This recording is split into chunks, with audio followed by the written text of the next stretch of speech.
지지율 고공행진을 하던 문재인 정부, 위장전입, 논문 표절 등 5대 비리 관련자는 고위공직에서 배제하겠다는 대통령의 공언과 달리 벌써 국무위원 3명의 위장전입이 확인됐습니다.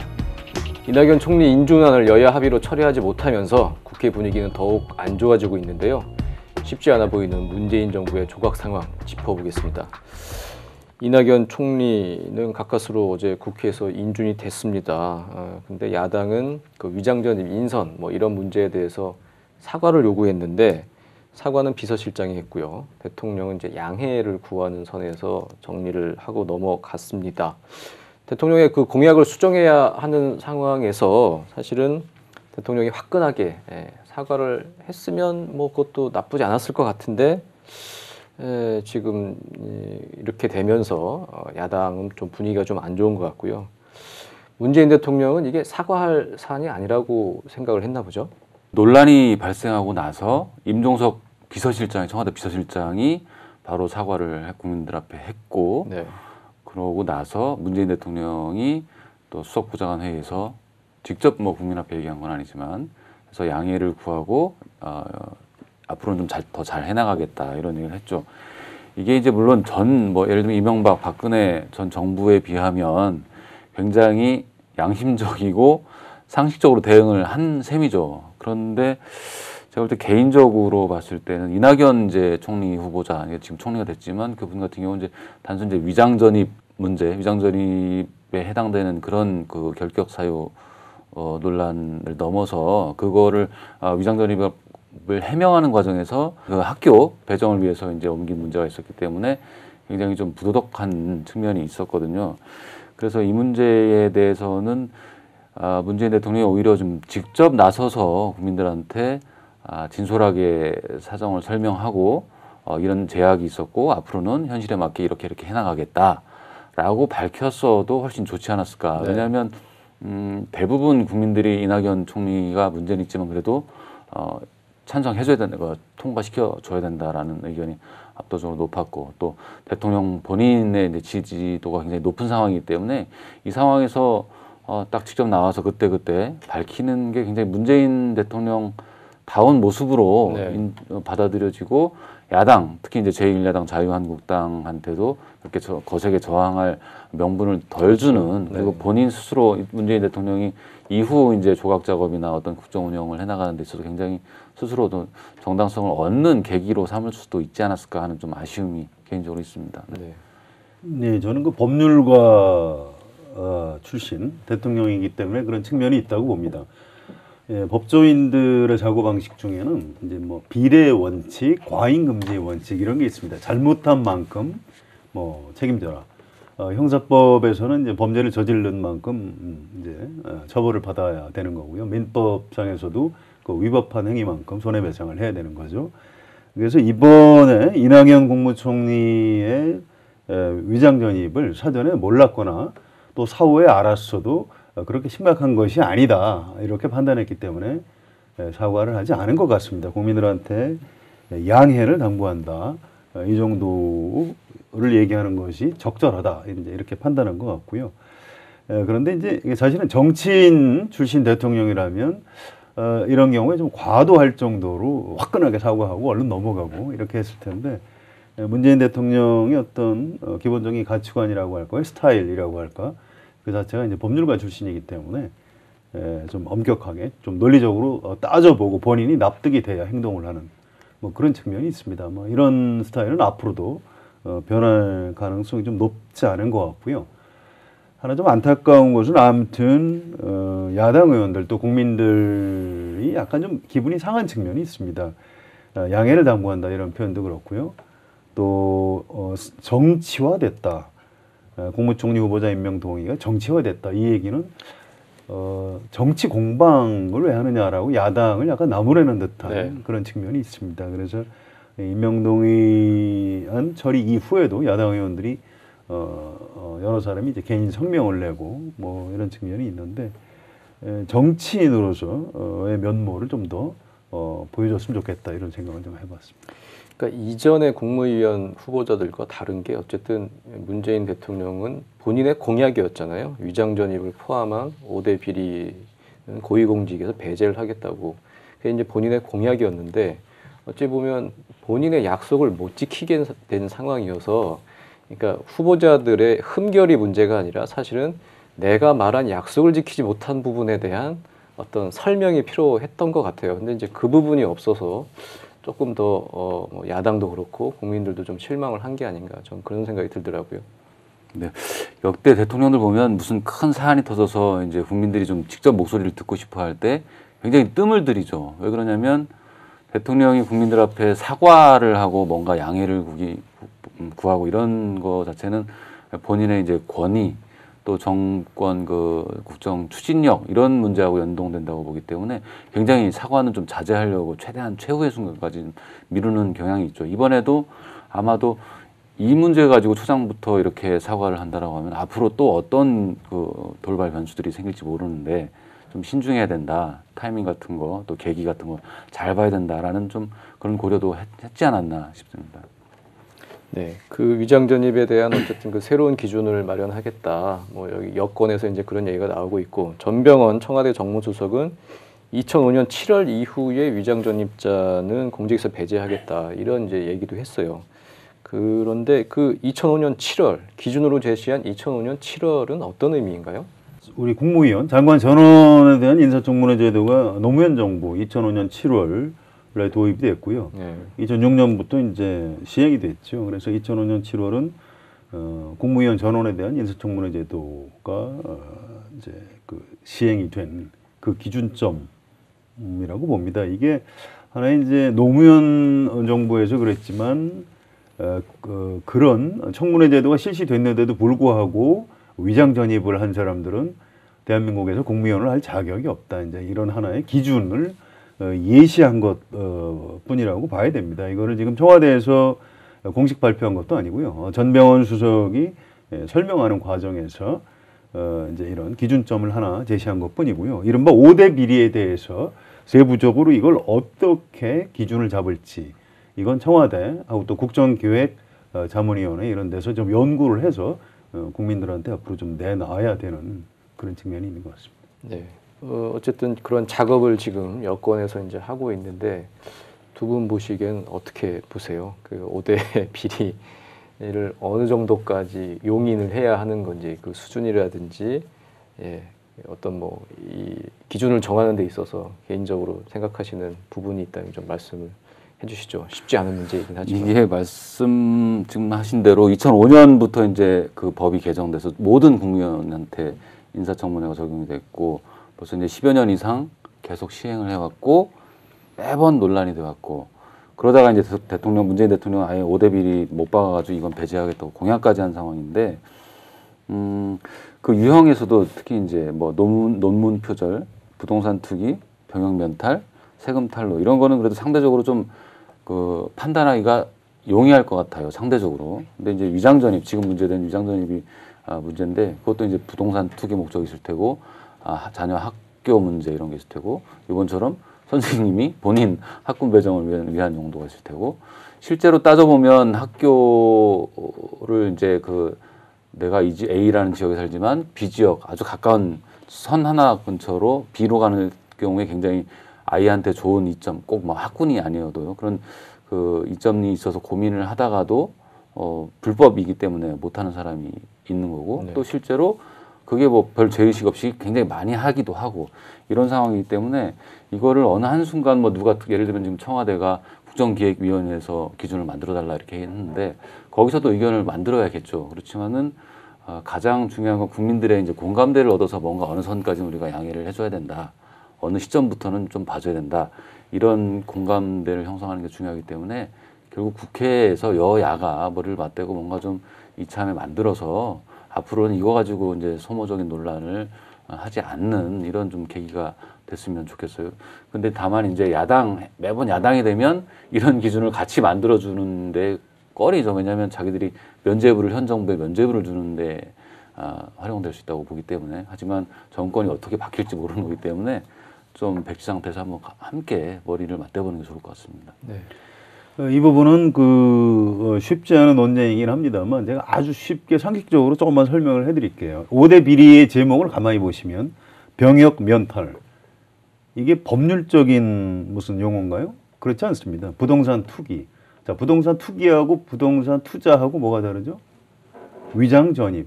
엄밀히 얘기하면 주민등록법 위반이죠. 네. 위장 전입이 아닌 주민등록법 위반이 있을 수 있습니다. 세금 탈루. 정부에서 이렇게 하면 세금을 깎아주겠다 이렇게 제도를 만들었을 때 그 제도를 활용해서 절세를 할 경우 이걸 세금 탈루로 봐야 되나요? 그렇지 않습니다. 논문 표절.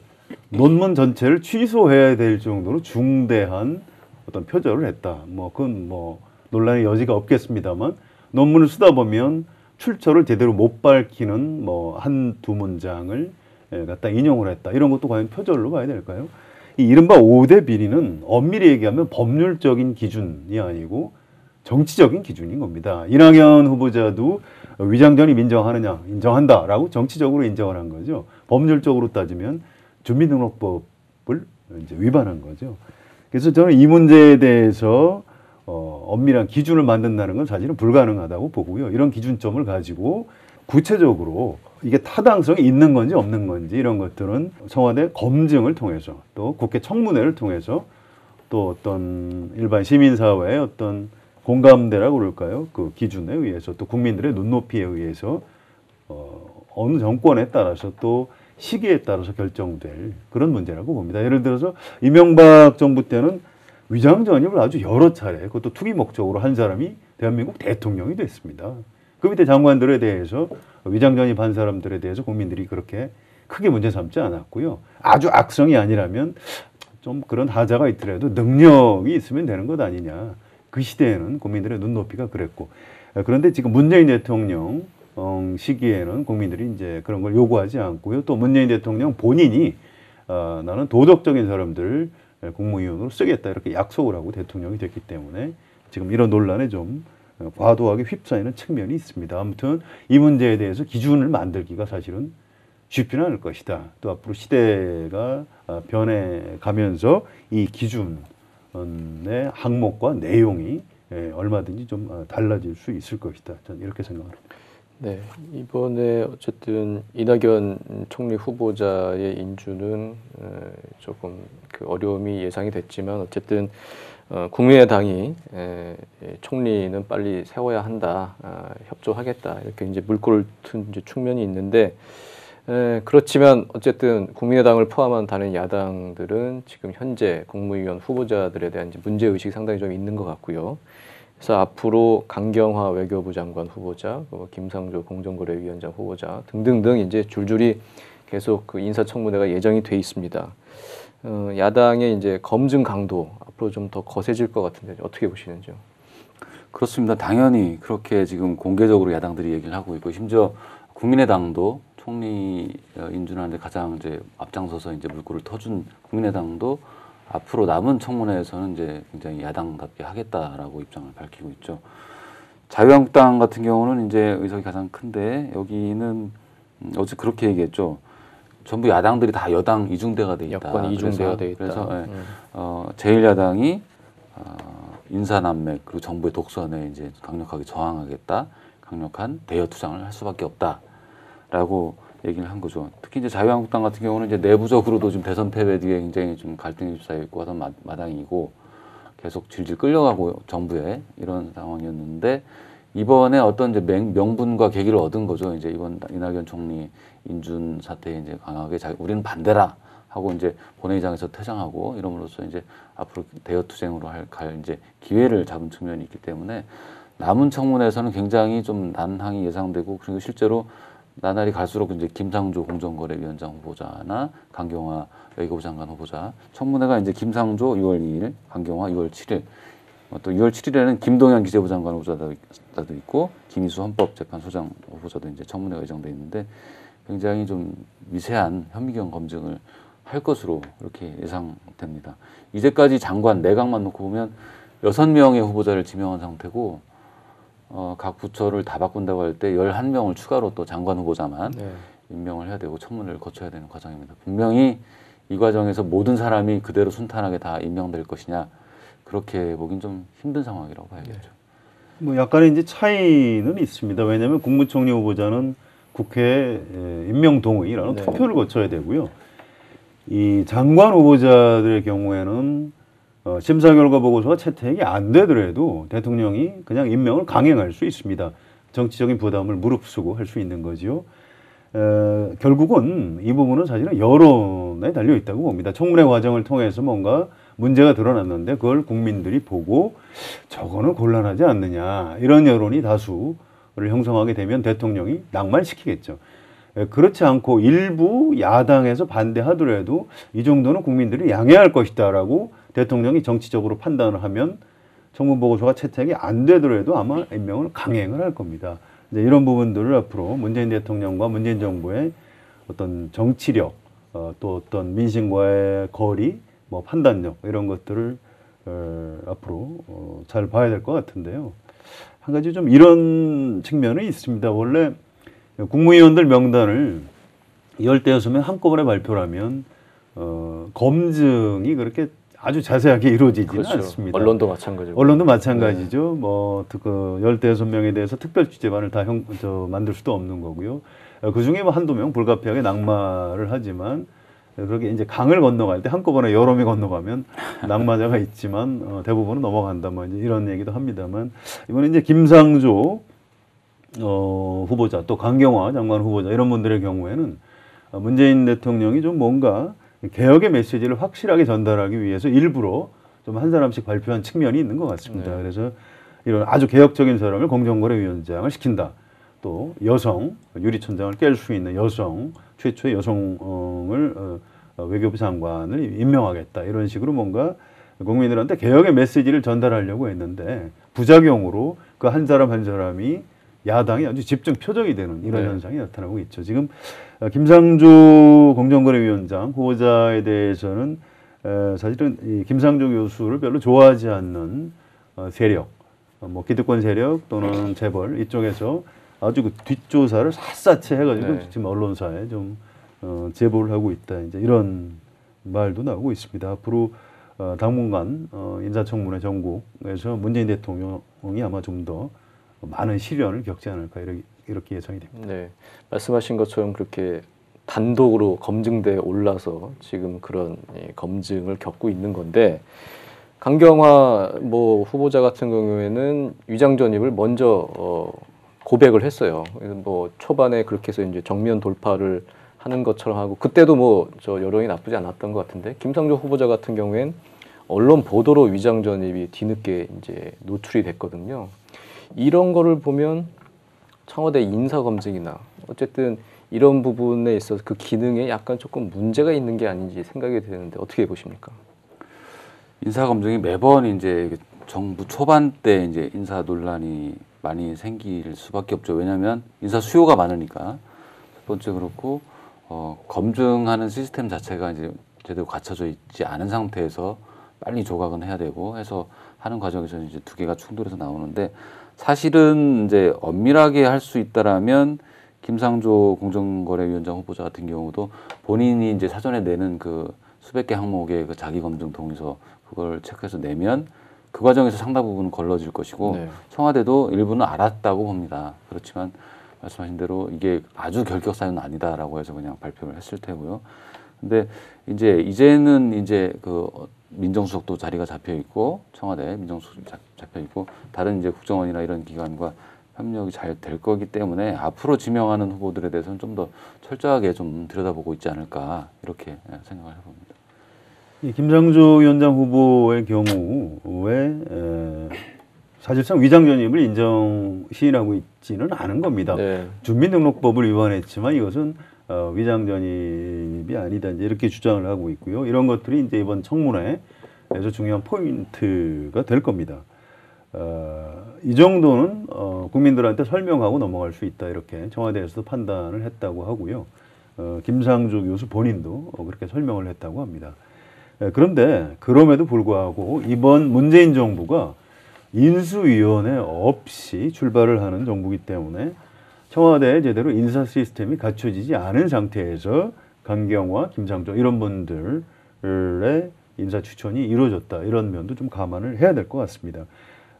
노무현 대통령 또 문재인 대통령이 아주 자랑스럽게 얘기하는 게 우리 노무현 정부의 최대 장점은 그 인사 실세, 참여정부의 최대 인사 실세는 따로 있다, 시스템이다. 이제 이런 자랑을 했고요.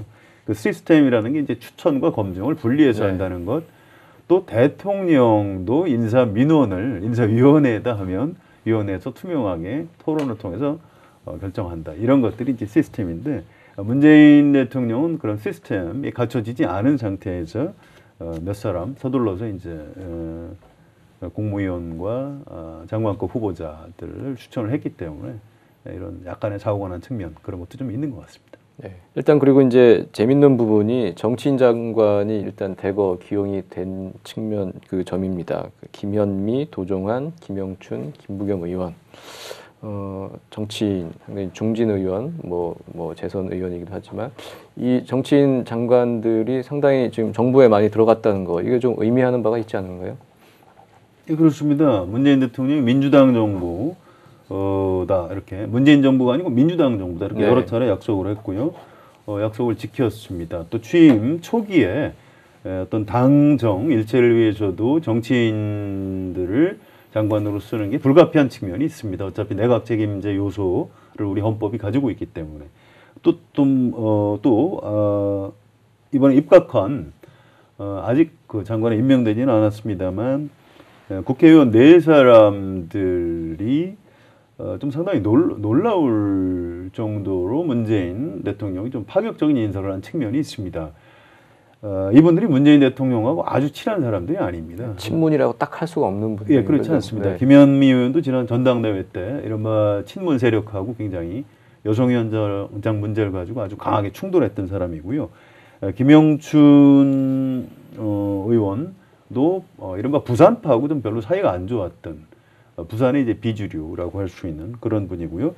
김부겸 의원도 친문들이 문자 폭탄을 가했을 정도로 이제 문재인 대통령하고 별로 사이가 안 좋았던 사람들입니다. 그런데 이런 사람들을 다 발탁해서 이렇게 장관을 시킨 걸 보고 문재인 대통령이 이렇게까지 할 줄은 몰랐다. 이런 평가들을 민주당 의원들이 좀 많이 지금 내리고 있습니다. 네.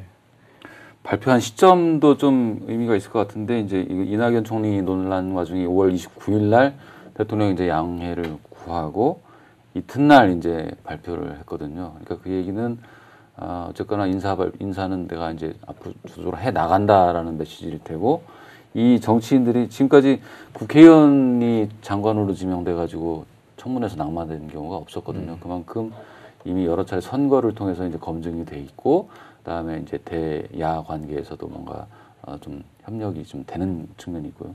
그래서 그런 점을 보면 약간 청문회 돌파 이런 것도 좀 구상을 섞은 것 같고 또 호사가들이 말하기로는 이제 앞으로 이제 차기를 키우는 의미, 뭐 지방선거에 내년 6월에 이제 지방선거 있는데 그때 이제 각각 뭐 부산시장이랄지 뭐 또 경기도지사랄지 이렇게 내보낼 자원이 될 수도 있고 잠재적으로 길게는 다음 대선에 이제 뛰어들 수 있는 여러 후보군 중에 하나로 이제 육성이 될 수도 있는 거겠죠. 노무현 대통령도 임기 중에 뭐 정동영, 김근태 이런 두 의원을 이제 입각을 시켜서 좀 차기 후보를 좀 키우려는 구상이 있었듯이 이번에 약간 그런 의도도 일부 좀 있다고 보여집니다.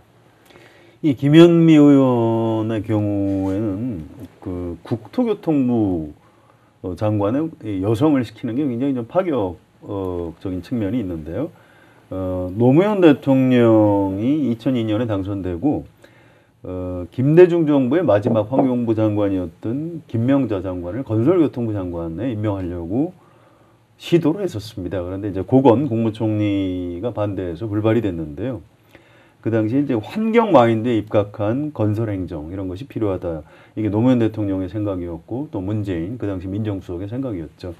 그때 이제 못 이루었던 그 인사를 이번에 했다고 봐야 될 것 같고요. 앞으로도 여성을 그동안 여성을 기용하지 않았던 분야에 기용하는 일이 좀 더 있을 수 있다고 봅니다. 보훈처장의 피우진 처장을 임명했듯이 지금 자원이 없어서 그렇지 할 수만 있다면 국방장관도 아마 여성을 임명하고 싶은 것이 문재인 대통령의 마음일 수가 있다고 보고요.